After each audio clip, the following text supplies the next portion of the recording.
দর্শক, 2025-26 অর্থ বছর ইতিমধ্যে কিন্তু শেষ হতে যাচ্ছে, অর্থাৎ জুন মাসেই নতুন বাজেট ঘোষণা করবে সরকার। তবে বিগত যে 25-26 অর্থ বছর, যে অর্থ বছরটি চলে যাচ্ছে, সেই অর্থ বছরে আমাদের দেওয়ানগঞ্জে এই গ্রামীণ অবকাঠামো নির্মাণ টিআর প্রকল্পের যে বাজেটগুলো ইতিমধ্যেই বুঝিয়ে দিয়েছে পিআইও অফিসার, সেই টাকাগুলো আমাদের দেওয়ানগঞ্জের ডাংধরা ইউনিয়ন, মানে আমাদের ডাংধরা ইউনিয়নে কাজগুলো করেছে কিনা আজ সেগুলোই তুলে ধরার জন্য আপনাদের সামনে হাজির হয়েছে। আজ প্রথম দিনে এসেছি ডাংধরার মাখনের চরে। এই মাখনের চরে সেখানে বড়বাড়ি জামে মসজিদ নামের একটি মসজিদ আছে। এটা উন্নয়নের জন্য 1 লক্ষ টাকা দেয়া হয়েছে। এই টাকাটা অলরেডি পিআইও থেকে তুলেও নিয়ে আসা হয়েছে। তো এখন আমরা দেখব যে সেই মাখনেরচরের বড়বাড়ির সেই মসজিদের নির্মাণের জন্য সে 1 লক্ষ টাকা খরচ করেছে কিনা এবং সে 1 লক্ষ টাকার উন্নয়ন হয়েছে কিনা সেটা স্থানীয় মুসল্লি এবং দায়িত্বরত কেশিয়ার এবং মসজিদের যে দায়িত্বরত আছে তাদের কাছ থেকে আমরা শুনবো।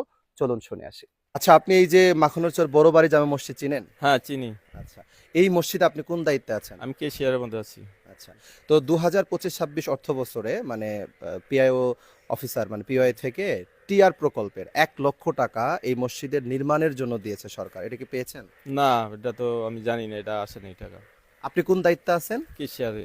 আচ্ছা, কেশিয়ার হলে তো অবশ্যই আপনাকে জানানোর কথা বা আপনি হ্যাঁ, জানার কথা। হ্যাঁ, জানার কথা। মানে সরকার থেকে কোনো ধরনের অনুদান আছে এরকম কোনো? সরকারের কোনো আমরা অনুদান এখনো আমরা এই মসজিদে কোনো অনুদান পাইনি। তাহলে এই যে নির্মাণ কাজটা চলতেছে কিভাবে? এটা নিজেরা যেটা আমরা সমাজবাসী এটা কষ্ট করে আমরা করতেছি। আপনি কি মাখনেরচর বড়বাড়ি জামে মসজিদের ইমাম? জি। 1 লাখ টাকা উপজেলা পিআইও ছাড় দিছে, মানে টিআর প্রকল্প থেকে 1 লাখ টাকা মসজিদ নির্মাণের জন্য। আপনি একজন ইমাম, অবশ্যই তো আপনার জানার কথা না? জানার কথা আমি তো জানি নাই, ঠিক আপনাকে বলেও নাই বলেও নাই, বা এই নিয়ে কোনো আলোচনা হয় না আলোচনা হয় নাই। মসজিদে? আমাদের মসজিদে দেখেন এই যে গ্রিলটা আনছি না, সব বাকি আনছি, সিমেন্টও বাকি আনা হয়েছে।